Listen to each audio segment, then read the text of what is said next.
This is Making Light. Julie Hurt and Kate Fogger are soul-level intuitives and animal communicators. This show is about us sharing our experiences in the hope it will help others along their path.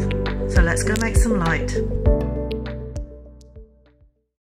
Hi, everybody, and welcome to Making Light, Two Humans Being. I'm Julie Hurt. With me, as always, is Kate Foggo. This is the show where we, as soul-level animal communicators and soul-level intuitive coaches, talk about the limiting negative beliefs that we all have. And where Kate and I have been focusing of late is every month taking a specific workaround behavior. So a behavior we have in place to shield us or help us navigate that limiting negative belief. So every month we're talking about one of those, but every week we talk about that behavior through the lens of one of those negative beliefs. And because this is the first episode of December 2023, I can't believe it's December of 2023. Oh my gosh. But because it's the new episode or the new month of December 2023, we're moving on to another workaround behavior. And this whole month, we're going to be talking about perfectionism or being a perfectionist and using that behavior to shield us from different negative beliefs. The first negative belief we have up this week is not feeling lovable. So those instances when we put perfectionism in place of really not feeling lovable. And I'm going to turn it over to Kate because as we were preparing for today, she's like, oh, she's chock full of examples. So I'm going to turn it over to her. Chock full, as they say in Scotland. All right, so the first one, which I have processed this now myself. I was going to use this because it's very vulnerable, shall we say, for reasons that only really because of not being lovable. You know, when I look at it in reality, it's not such a big deal. Well, you'll see how you feel about this, but just so that you don't worry about me, Julie, I did actually tell my swimming friends about this and everybody laughed so hard that actually it sort of took the sting out of it. So I have a financial advisor who I've had for a number of years because and I used to work for, it used to be Hewlett-Packard 100 years ago. We were the original Hewlett-Packard, actually, in South Queen Street. Edinburgh was the original engineering site for Hewlett-Packard. Not obviously, it was in California first, but Scotland was cheap. Anyway, whatever. They've morphed into whatever since then. But you remember in the good old days, you used to get stocks and shares from the companies and stuff like that, and it wasn't uncommon. I remember being gifted a huge amount of them. You know, that's what used to happen. Not gifted, obviously, it was reward for something or other. So there was a guy who used to come and do financial advice around your stocks and shares now. And because I kept using him 20 years on, even though he's now a big shot and only deals with people with massive portfolios, he's actually still my financial advisor because I've been with him for 20 years. Anyway, so that, you know, I know him really. I don't know him really well, obviously. I only meet him like once a year, but I've known him for a very, very long time. So Gary and I were having a Zoom call with him to discuss the fact, you know, that my pension is still going down. And obviously that's slightly worrying me at the moment. Anyway, so I'm sitting here as with you. It was on Microsoft Teams, so there's only a tiny little picture at the bottom, which is good because you know how I find myself looking at all the time. I get off the call. And Gary says, right, so I find it's still going to sting me a bit, but he says, oh my God, Kate, do you realize that not once, but twice during that meeting, you scratched yourself under your arms and then sniffed your fingers? Right? And like my initial reaction is, oh my God, how could you say that? But I was sitting there thinking, did I? Like, did I? Did I? I don't know. Did I? Like, you know, I would like to think I didn't, but there was something going, I don't know. Like, I was brought up not to do things like that. So there's two counts here, right? One of them is whether I did or I didn't. It's sort of like, why the fuck did you tell me? There's nothing I can do about it now. Two, why didn't you fucking tell me? And he said, what was I going to do? He said, I was going to kick you the second time. He said, but you would have turned around and said, what? And then what was I supposed to say? And it was like, fair point. But it's like, so first I spoke to my friend Susie, who said, oh, for fuck's sake, Kate, she says, I'm in the arts. People do that all the time. And I was like, yeah, but I don't. Here's where the perfection comes in. Like, because like when you actually look at it, whether I did it or I didn't do it, and obviously I did do it with Gary lied, or how you could see it, I don't know. Did Stuart notice? I don't know. Should I send him an email going, I don't know, I apparently did some terrible social faux pas, but just to draw you, all of that, you're just like, what do I do with this? And I felt so humiliated, Julie, like really, really humiliated. And then you're like, why? A, what does it matter what Stuart thinks? But B, I know why I feel humiliated because I've given it a lot of thought. It's perfection in a different sort of form. It's about this idea that I am well mannered and that people just don't do that sort of thing. But all that also comes from, it's such a boy thing to do, right? Girls don't do things like that. So there's this huge thing, because all I could think about was this feminist side of it. It's like, women don't fart, women don't sweat, women do not smell their fingers, women certainly do not scratch their armpits and then sniff their fingers. I mean, I'm humiliated even just saying the words. I can feel my face flushing. So I mean, and then the biggest fear is, oh my God, I didn't know I did that, and I didn't know I was doing it. And like Susie said, yeah, but you know, if you'd been sitting in someone's office, you wouldn't do it. We do these calls at home where you sit, you know, it doesn't have the same, but all the same. Well, allow me to give you the gift of American comedy. Okay. And when you first started describing your behavior, whatnot, and by the way, for those of you listening to us on the podcast, I do want to point out you really are flushed now, like your cheeks are really bright red. So, but just to know, like the vulnerability that you've just shared, to put it out there. But allow me to give you the gift of American comedy. You probably are not familiar with a character on Saturday Night Live, and I'm sure all the Americans listening to this immediately thought of this character from Saturday Night Live called Mary Catherine Gallagher. Are you familiar with her? She was played by Molly Shannon. So Mary Catherine Gallagher, and what I'll do is I'll make sure that we get this in the show notes too, a really good example of this, and share it with you so you can see. But Mary Catherine Gallagher was a Catholic school girl. And she would, of course, wear the short little kilt kind of thing and the vest with the white thing. But this character believed in herself regardless of whatever was going on. And she was very awkward. The character was very awkward. She would constantly like fall or trip or destroy like whole displays in a grocery store. But she always did this. People would scold her, and she'd put her hands across her chest up into her armpits.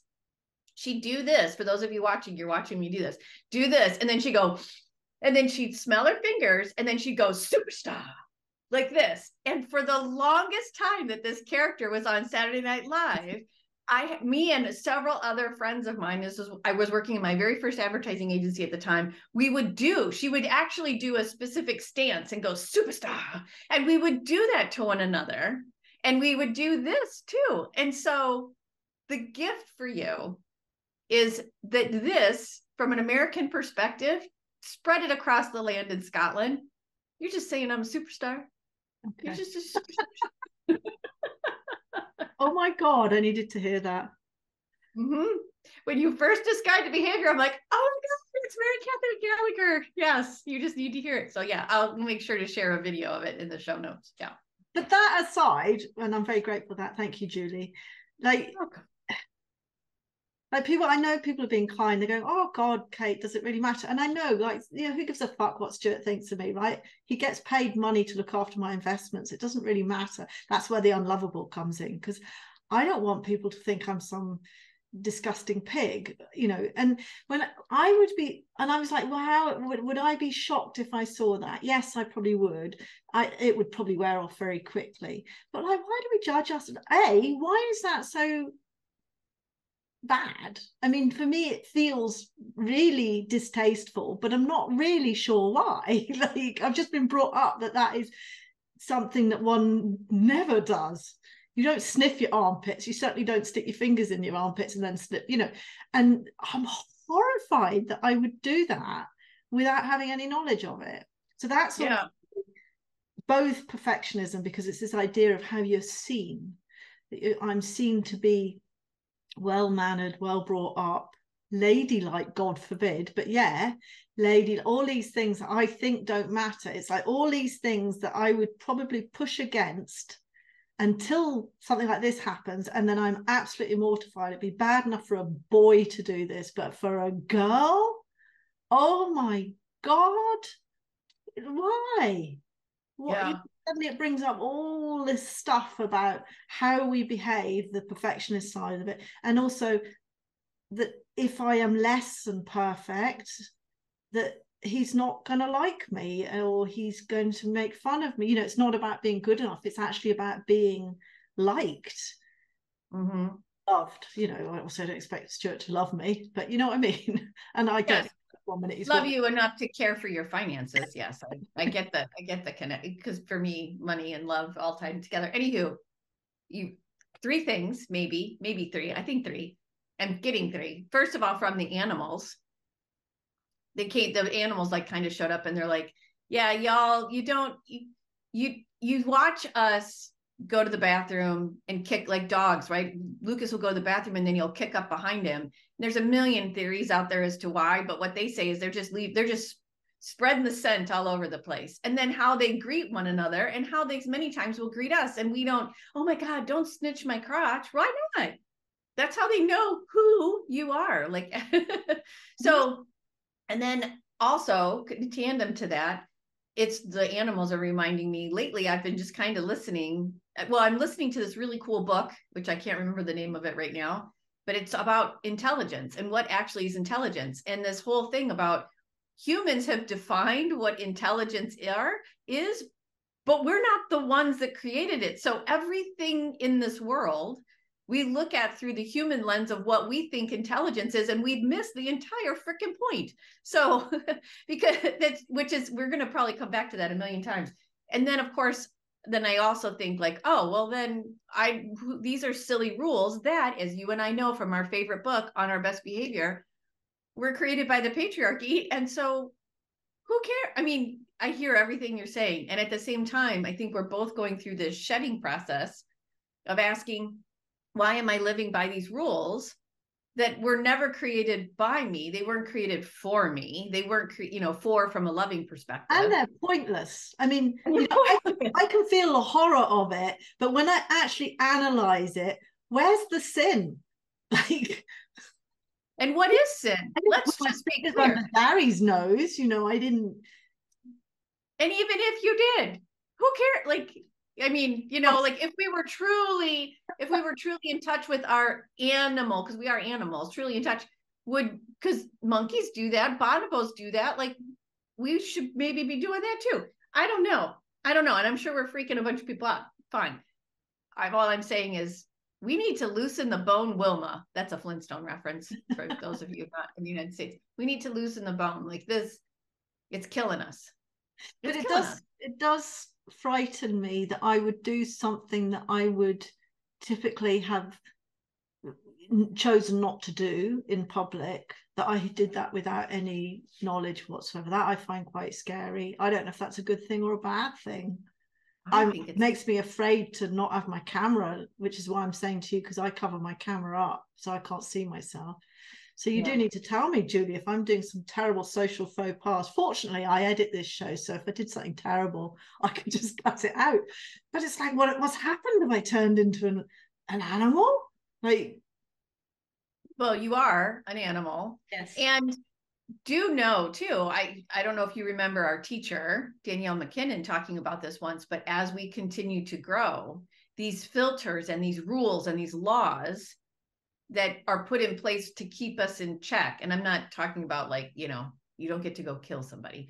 However, these rules, they begin to not apply. And we let them go. I would say we ignore them, but we're not even aware of them anymore. Because she talks about walking up to people and just starting to say like what she feels or questions that she has about whatever they're wearing or opinions to some degree, because the filters are gone. Yeah, I get that. But the point is that my conscious brain has not accepted that as good behavior.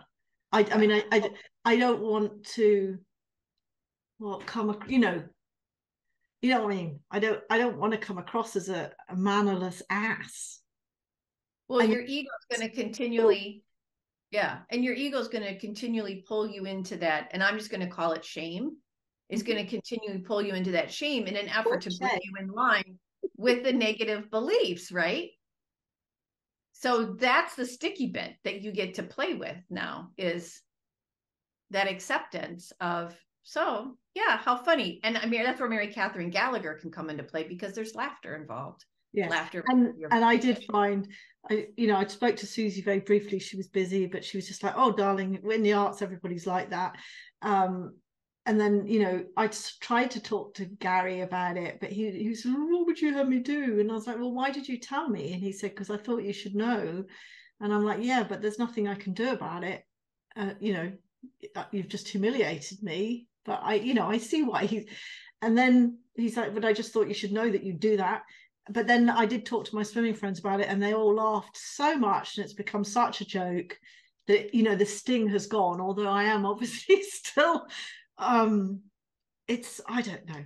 But so I just thought, oh my God, maybe this entirely happened just to give me something to talk about, because this is a perfection in a way, again, a subtlety. I don't think of my behavior as wanting to be perfect, because perfection is not a word that I would want to use about myself, but actually it describes it perfectly, shall we say. This need to be seen, to be not so much polished. Like, I have my own idea of how I want to be perceived, but when something like this happens, you realize very, very clearly of how you do not want to be seen.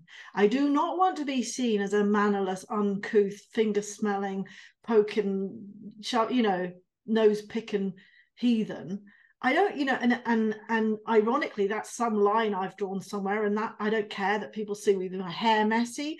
I don't care that people see me in not dirty clothes, but shabby clothes. I don't mind torn clothes, all those things. But oh my God, to be seen as unclean, it's like a really weird thing that we decide what is perfect. And also, why is it so fucking important what Stuart thinks of me? I mean, what's the worst that happens is he goes to one of his colleagues and goes, I can't believe that woman stuck her fingers under her arm while I was on if he even noticed, when I was on a Zoom call with it.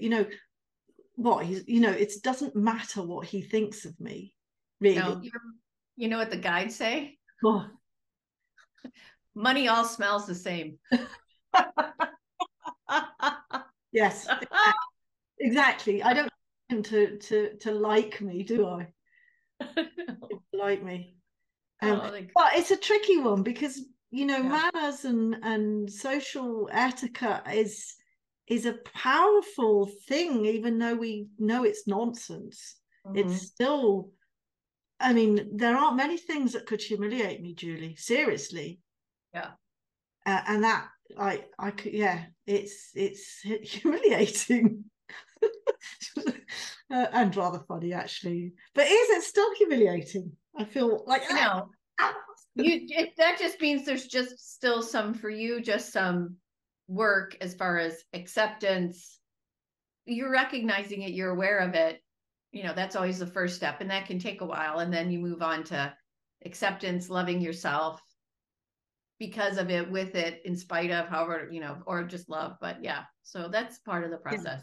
It was a real huge reminder to me, though, because I am alternative in so many ways, like about how I look. Like, I don't want to be seen the way other people expect to be seen. I don't want to be that perfect image. But what it does make me realize is how clear I have in my head about what is important and what isn't. So when you transgress from that, that's actually, it's a perfection, albeit different from someone else's perfection. The idea that I behave in a way that does not adhere to my code of conduct it's a visceral blow to me. Like, oh my God, I can't believe I did that. And there aren't many times in my life that I feel that, and it's almost laughable that this is one of them.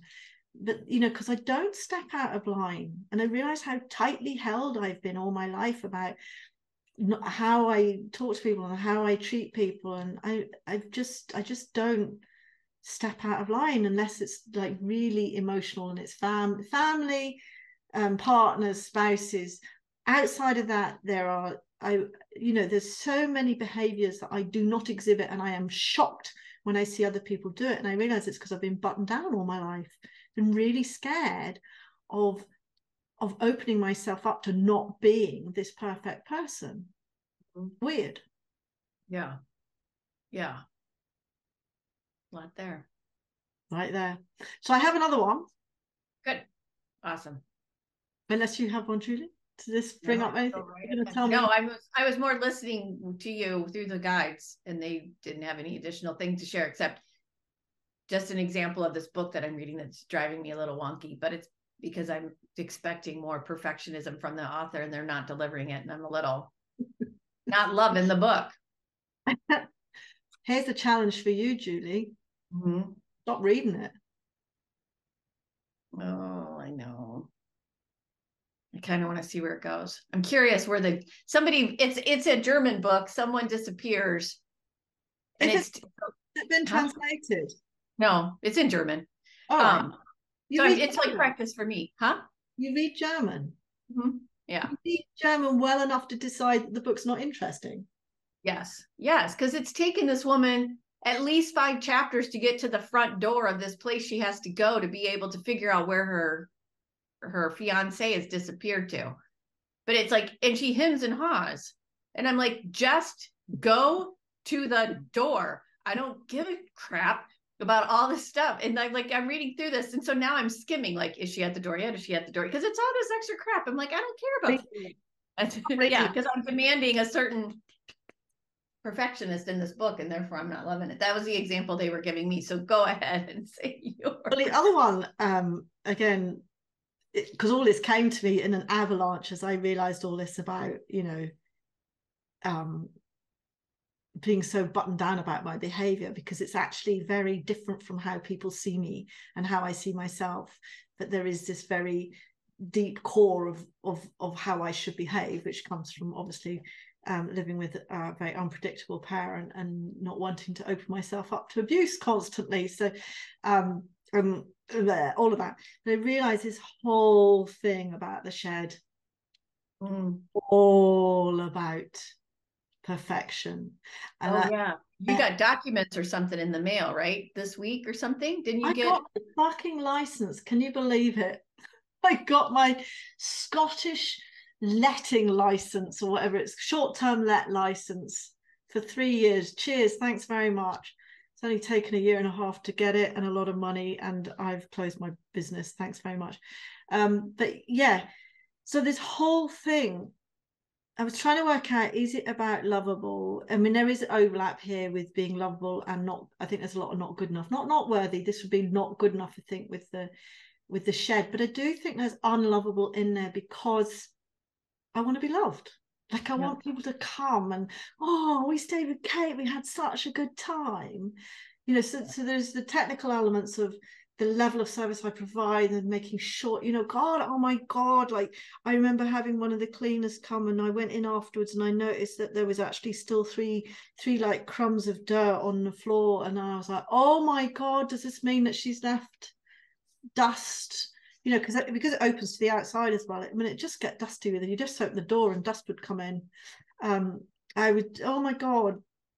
Yeah, that's actually, I got this, never mind the license, but I got the 5-star rating from the Scottish Tourist Board, because of the level of cleanliness, making sure everything's nice. I did things like, I used to put little stickers on the toilet paper to, and it would be, if it was a New Year, I'd do a little Happy New Year, clinking glasses. If it was an anniversary, it would be love hearts. If it was a birthday, it would say happy birthday, and it had balloons. So I did all these little things, little touches like that. And that side of it, I think, is the unlovable. This is wanting to give people this perfect experience that they would think Kate was the most wonderful host ever. And of course, I got all that, but that's a prison, because where do you go from there? And I think that's what people say, even now, it's like, why did I hate it so much?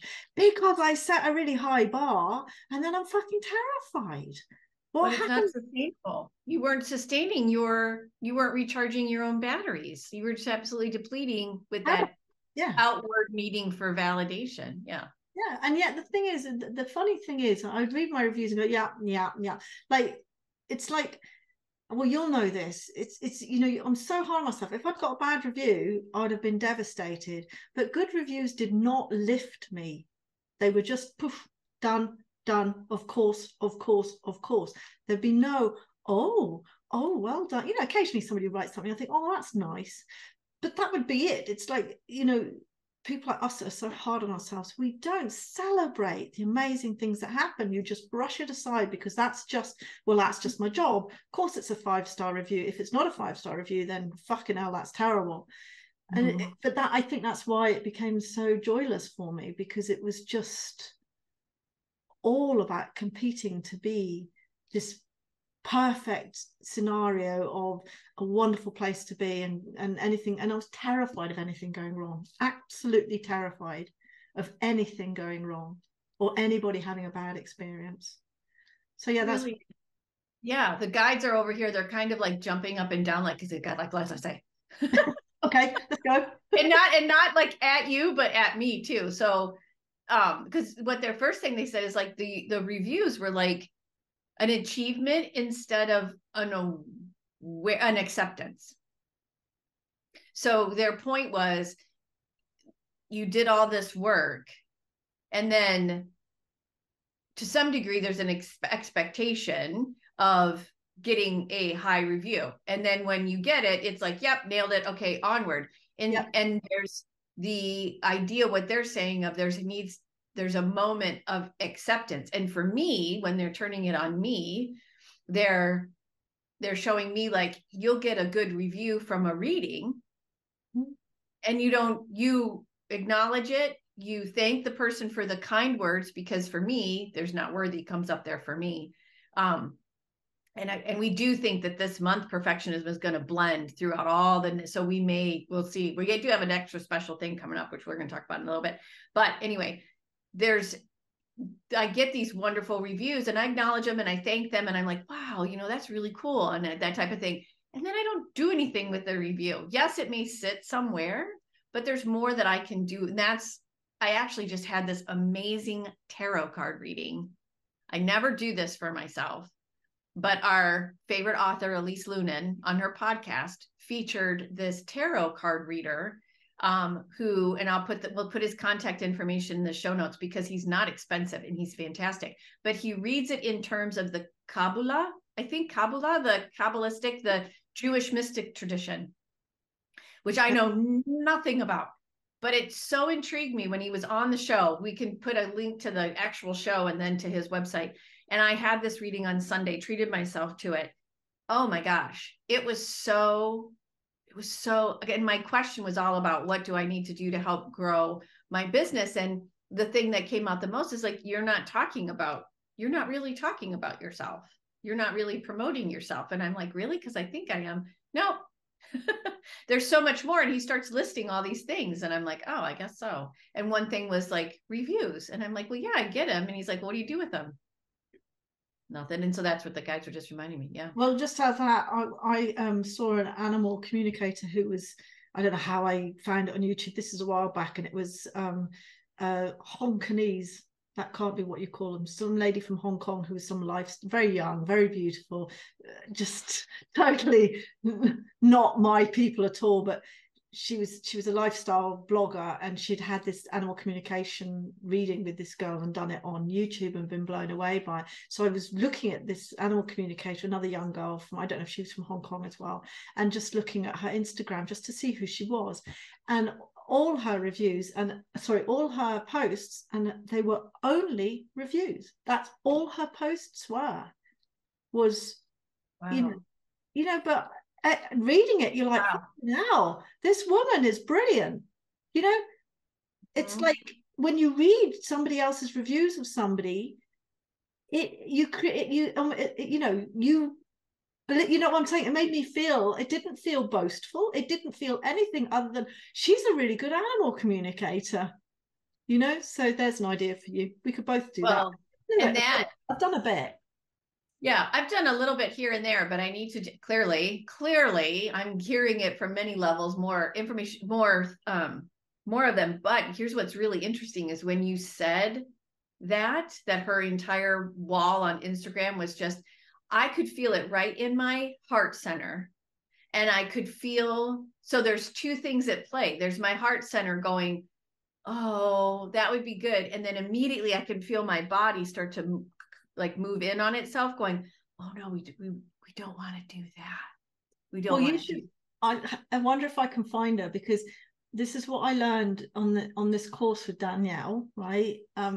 When we were talking about how much money you should charge about things. And both Maria and I, because we're in a different country to you and finances are different here because Maria was in Spain, we went through all the animal communicators in Danielle's group, which wasn't that many then, obviously, and wrote down the price. I wrote a spreadsheet of all the prices of the highest and the lowest of all the different readings that they did and looked at them so that she and I could actually look at a piece of paper and decide what was fair and what was right.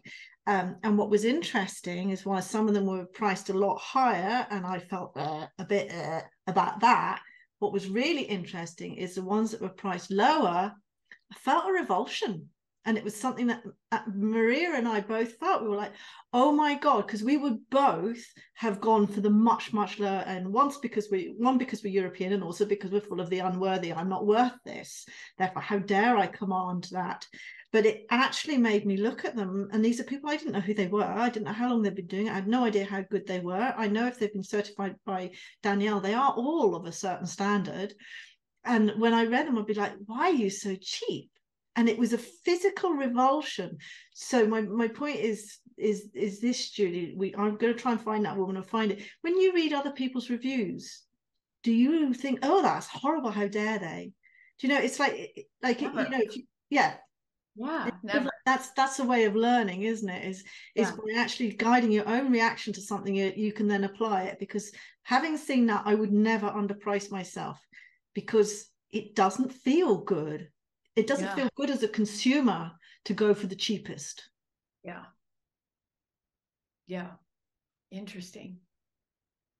Wait, so I want to get back to perfectionism. Well, perfectionism clearly is like in this regard, as far as pricing and accolades for you too, like going back to the shed, just the acceptance of the review is hard to do. Because I can, like, if I read those other reviews, right, and I'm like, wow, I'm so not worthy, right? And comparison is the thief of joy. Someone just said the other day, I think Teddy Roosevelt said it, but so I'm even comparing myself, trying to like, oh, they're perfect.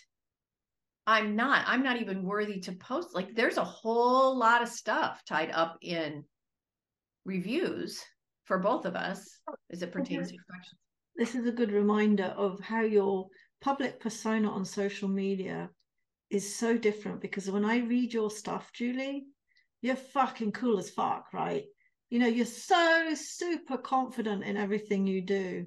Like, I just cannot equate that person with the person sitting there now going, I'm not worthy of a good review, because your persona in your social media is, wow, Julie, she's cool, you know. Do you know what I mean? Yeah. Oh, wow. That I can feel that one in my belly just going. That uncomfortable. She's making that shit up. She's making that shit up. No, you saying that to me, like they're like you make, yeah. Wow. Own it. Taking a deep breath all the way into the belly. Throwing my shoulders back. Gonna give myself a little hug. Okay. So, and for you, the same goes to, like, when I read your wee blather, which I love the name of your blog. I just, the way it's always so vulnerable and so real and so eloquent. You are such a good writer. I love reading your posts. Thank you, Julie. So much to say. Yeah. God damn it, we're good. Yeah, which is fucking amazing. We're going to do another Saturday Night Live character of Stuart Smalling. We're good enough for Smalling. God damn it, people love it. Yes. Superstar. I'm going to tell Gary that. Yes. Yeah. Thank you for that. I can't wait to tell the swimming folk, because they've said that they were like, right, stop talking about it. Let's stop making fun of them. And of course, every time we went to shake hands at the end or say goodbye, everyone Oh, it's still humiliating, but it's so silly, isn't it? All these stupid rules we have, really silly. Yes. Julie, conscious of time, Yes. you said we have something really exciting coming up. We do. We do. Um, it might not premiere until right after the first of the year. Okay. But we're going to, just because we're going to, we're recording it right at the end of December. So we'll see if we can't get it. We'll see, but it might be the beginning of the next month. We're going to have some very special guests join us. And it's Anne-Marie Ellison and Monica Klein. You are going to be blown away by the work these two women are doing. Kate hasn't had a chance at this video right now. She hasn't had a chance, and we'll talk about it maybe a little bit next week, but they do this. Monica is well-versed in the language of light. And Anne-Marie Ellison, of course, her business, she's been on the show before. She does Healed by a Horse. And so they've decided to combine their offerings into one powerful session. And I was privileged to experience it last night. And oh my God, it was amazing. So if anybody's listening to this now, know that they're going to be on our show, and we're going to see what we can be able to share with all of you, as well as if you have an opportunity, check it out on Anne-Marie Ellison's site, because they're going to talk about it a little bit more. So just wanted to share that with all of you, that this is coming up as an episode here on Making Like Two Humans Being. You're not going to want to. Yeah. No, so I can talk about. So I'm getting excited about that, but we can talk about that afterwards. Oh wait, and can I come back to I just need to come, because the guides want me to just say this last thing about that book that I'm reading. Mm-hmm. From a perfectionist perspective, I have to read the whole thing, because if I don't, this is also blends in a little bit to Not Worthy, but I'm not showing love, but I'm also not lovable as a reader. I put that little bad boy on me. Isn't that funny? I would have thought that was a not good. I know, I can see the not worthy. Yeah. Because who am I to start a book and walk away from it? There's a lot of not good enough in there for me as well. I'm the same. I will now stop reading a book if I don't enjoy it. If it doesn't, but it took the brothers Kamakov, I think it's called, to start. That's the most tedious book in the world. If you read the reviews about it, I was on Audible as well. It wasn't even like I had to read it. I just had to listen to it. And I just found I was like doing my own thing all the way. I used to commute to work 40, 45, 50 minutes. And I get there and realize I hadn't listened to a single word of it. And after about 3 weeks, I was like, I haven't got past chapter 1. I had to keep playing it. Horrible. But if you read the reviews, people go on and on and on about how fucking amazing it is. And then I read one review that said, I don't know what you people are reading. This is the most tedious book I have ever had the misfortune to pick up. And I was like, right, that's it. I'm going to stop reading it. But it's like I needed that permission. I needed something else, because I was like, I'm missing something. I'm missing something, because everybody's telling me what an amazing book it is. Have you read it? You look like you know what I'm talking about.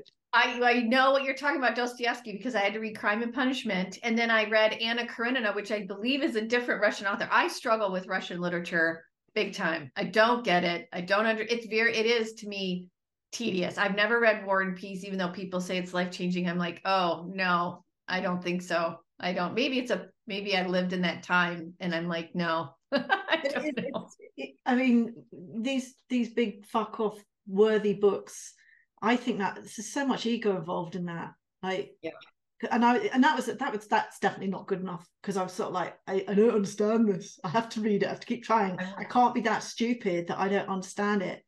Whereas, so the moral of this episode is we all have ideas about perfection, and not necessarily in the obvious way, but keep an eye out for those sneaky little rules you've made for yourself. I'm not suggesting that you fart on Zoom calls, or I'm not suggesting that. I'm not suggesting that we go mad, but laugh about. Oh, it's still humiliating. But embrace your inner superstar, right? Give yourself a hug under the arms. You're superstar. But I guess the point is, like, so what? Okay, it was stupid. I would choose not to do it again. I would in retrospect chose for it not to have happened, but I'm just going to have to give myself a break about it, because there's nothing else I can do. It doesn't make me less than perfect. I'm pretty sure that if Stuart even noticed, I can't imagine that I don't know. It doesn't matter. There's so many lessons in there.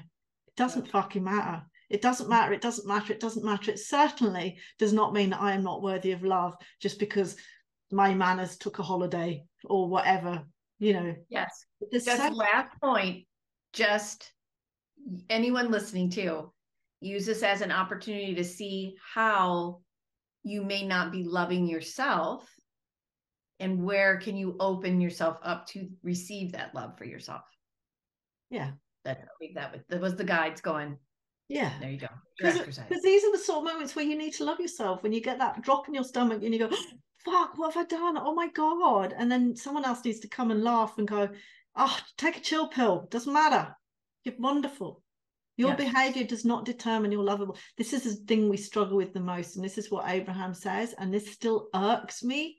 I know it's true, but it still irks me that we are not loved because we are lovable. Right? We are loved because they are love, if you know what I mean. It's love comes from the other person or the other from the universe. It does not come as a result of your actions. That is not what love is. And that's quite hard, because the human nature is, yeah, but I deserve, you know, one part of it is, but I do all the right things, therefore I deserve love. But the flip side of that is we think we don't deserve love because we've done something that we've deemed makes us unlovable. Yeah. We are loved because the universe is love, not because of the way we behave. That's a bit deep to finish off on, but there we go. Yeah. And Abraham Hicks, for those of you who are listening and aren't sure what Abraham she meant, but we'll put it in the show notes. So yes. Awesome. Okay. Thank you very much, everybody. You've just had a little piece of my heart and soul there. Superstar, Kate. Superstar. I'm a superstar. So those of you that were listening on podcast, I'm sure you can work out what we were talking about without the graphics. But there we go. So you can follow us on Facebook, on Instagram, and right here on YouTube. You can certainly put comments down here below. There'll be show notes there. We are now also available as a podcast on your favorite podcast platform. Please do join in the conversation. Let us know if there's anything you want us to talk about. I think that covers everything, does it? I'm Kate Foggo. This is Julie Hurt, and together we're making light. Thank you and good night.